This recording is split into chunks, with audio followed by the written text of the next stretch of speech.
together as the Bible, the canon. Yes, that story looks as though it comes first. But here's the thing.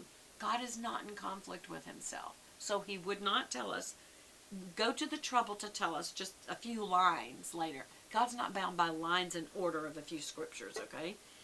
Now the whole world had become one language and common speech.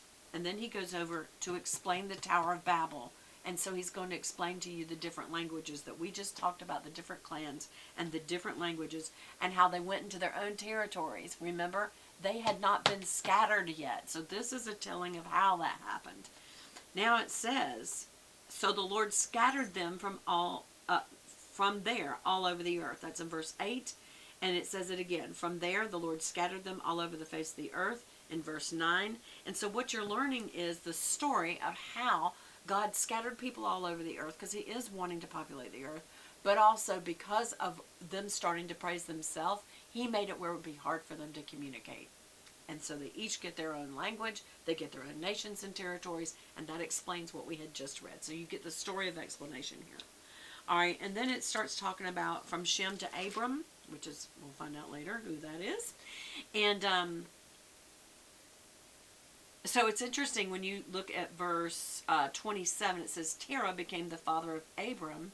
And then you skip over and it says, and Haran became the father of Lot. So what does that make Abram and Lot? Cousins. Okay. And then it says Terah took his son Abram, daughter-in-law wife, who would have also been, and we'll find this out later, a half-sister. But in that day, that was okay, and then it was not okay. And I'll show you where God changes everything. And it says, and they set out for Ur of the Chaldeans to go to Canaan. But when they came to Haran, they settled there. Okay, so I'm reading right here thinking, was that okay? We've got to keep reading. All right, so, and now we're in chapter 12. And it's God says to Abram, go from your, y'all heard this very famous line, I'm sure. Go from your country, your people, and your father's household to the land that I will show you. This is a step of faith. If you've ever seen, what is that movie? Not the Holy Grail. Ark. I can't remember the name of the movie.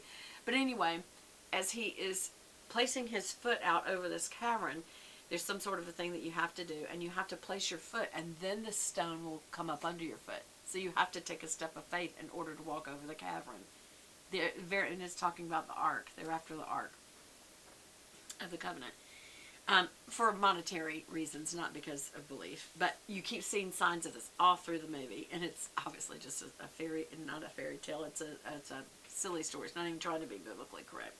But it's Hollywood. But it's I think, a funny movie. Why can't I think of the name of it? Y'all probably going, Beth, it's blah, the lost of the ark, or whatever it is. I don't remember. But anyway, you see that God is requiring him to have faith to a land I will show you. In other words, I haven't shown you yet. I will make, if you keep reading in verse 2, it says, I will make you into a great nation, and I will bless you.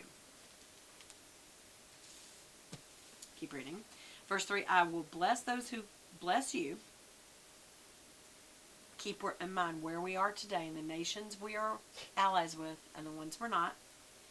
And whoever curses you, I will curse. This ends up becoming the nation of Israel. So I will bless those who bless you, and I will curse those who curse you. You always want to be an ally to God's people. You always want to be an ally to the nation of Israel and the Jewish people. There, I said it.